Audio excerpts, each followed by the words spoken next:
So here we are going to assemble a strut for a 2011 Saab 9.5 Turbo 6. These struts would be the ones without continuous dampening, but with performance front strut. So it has the knuckle style where the strut just slides in as opposed to bolts to it.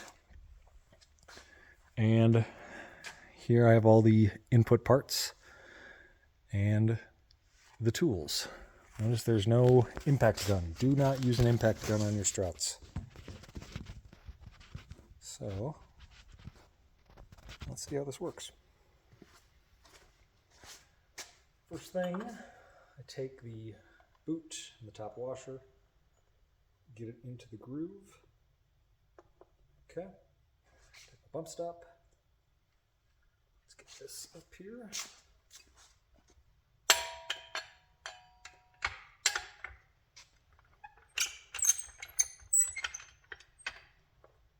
Get it where I want it.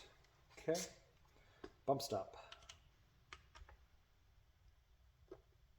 Put my assembled boot with the top plate on, drop her in, take my spring bushing, get that aligned on the bottom. Now, there are washers that sit, big washer and little washer, that sit on top of that plate. And I'm convinced it's because if you look at Buicks, people used to buy the pre-assembled Buick kits back in the day, but they had the wrong strut mounts and strut mount bearings. The Saab bearings are like this. There's two pieces. You have a actual bearing like this that's plastic, sits into that, and you have the spinning like this. I do have some Buick ones upstairs, but for the sake of this video, we'll keep going. But the Saab one is taller, or shorter, sorry. And so when people would buy the pre-assembled Buick ones, they wouldn't have these washers in there. And it's my belief also for why they would sit lower is because the strut wasn't spaced up enough. Anyways, so we got our lower spring bushing on, our washers, boot, bump stop is under there. Next up, we have the spring.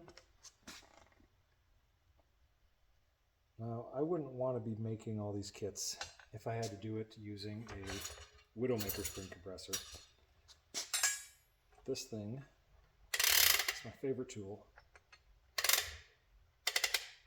Takes a little getting used to.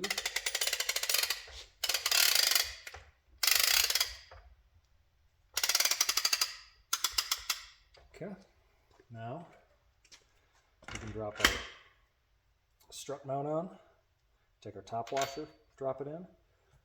Now this is where, before I put that top nut on, I like to use a little Loctite because these nuts do like to back off.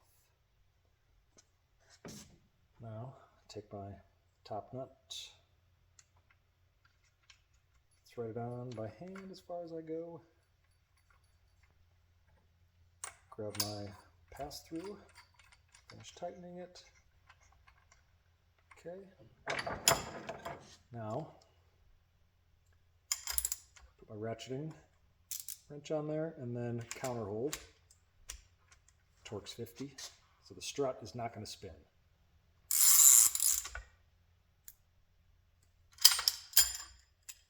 There's that. And depending on how centered I got, which I got centered on that one, I don't need the flathead. There it is. I make it look easy. But that's about 1,000 Saab front struts built over the years. So things have gotten a little quicker.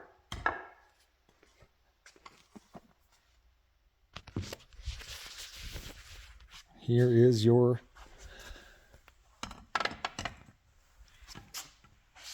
completed one. So let's try the second one, but without all the jabbering, and just make it.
kick.